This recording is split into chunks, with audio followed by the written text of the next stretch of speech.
پراکتیکایەکی مامی پێدەدێت بنەمای پراکتیکەکە نیە، تەکنیکی پراکتیکەکە.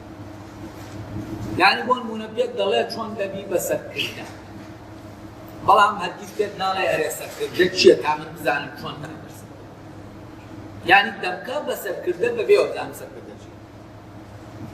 ئەڵێ وا بکە وا بکە وا بکە و ئاوا دەبی بەسەرکردن. ئەم هەڵس و کەوتانە کە ئەو کاتە تۆ هەڵس و کەوتانە دەکەیت دەبیتە پاشا، بەڵام پاشایەک لەناو تەمسیلە، لەناو مەسرح ناگێت پاشایەک. بۆچی کەو بنەمایەکەیە بۆی تۆ ببی بە پاشایەکی ڕاست. و هیچ پاشایەکی ڕاستەقینە هەڵس و کەوتەکەی لە پاشایەکی تری ڕاستەقینە ناچێت تا ئێمە بڵێن ئاوا بکە وەکو ئەو بکە دەبی بە پاشا. لەبەرەوە دۆخەکان جیاوازە. ئەم هەڵوێستانەی کە ئەم شتانەی کە ڕوبەڕووی ئەو پێشاتانەی کە دێنە بەردەم ئەم پاشایە شتانێکن جیاوازن لەو پێشاتانەی کە دێنە بەردەم فڵان پاشانە. سەردەمەکەیان جیاوازە، خەڵکەکەیان تەنەحەتی جیاوازە، و ئەو شتانەی کە لە ڕوبەڕوویان دەبنەوە لە دەرەوەی مەملەکەتەکە جیاوازن. لەبەرەوە ئێمە لە سەردەمێکی ئاوا دەبین بە پاشا بەبێەوەی بزانین پاشایەت، دەبین بە ڕابەر بەبێەوەی بزانین ڕابەر چییە. ئەی چۆن دەبیت بە ڕابەر؟ ئەمانە بکە، ئەمانە بکە یانی چی؟ یانی تەمسیلی ئەمە بکە. بین لەبەرەوە ئەو کردەیەی لەم نواندنە دەکەوێتەوە کردە نیە، وەهمێکی لێ دەکەوێتەوە، هیچی لێ ناکەوێت. یعنی بەرهەمی کردەکەش پاشایەک کە کەسێکی نەعادل، کەسێکی بڵێن محکەمەی کەسێک دەکا یا شتێک دەکا لەوانە لەناو تەمسیلێکە، لەناو شانۆیەکە، ئەمە هیچ بەرهەمێکی نییە، بەرهەمێکی ڕاستەقینەی نییە. وە کاروکردەوەی ئەمانە مشکلە ئەوەیە ئێمە ئەوەی لەناو دەبوایە لەسەر مەسرح بیکەین، ئێمە لەناو ژانە.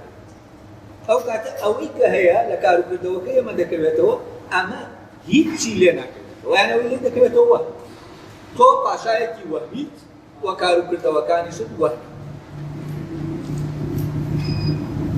و ئەمە دەبوایە کاتی ئێمە دەڵێن ئەمە شانۆیە، وشیاریمان بەوە هەیە، یا ئەمە فیلمێکە وشیاریمان بەوە هەیە، ئەمەی لەناو فیلمەکە ڕوودەدا هیچی شتێکی ڕاستەقینە نیە.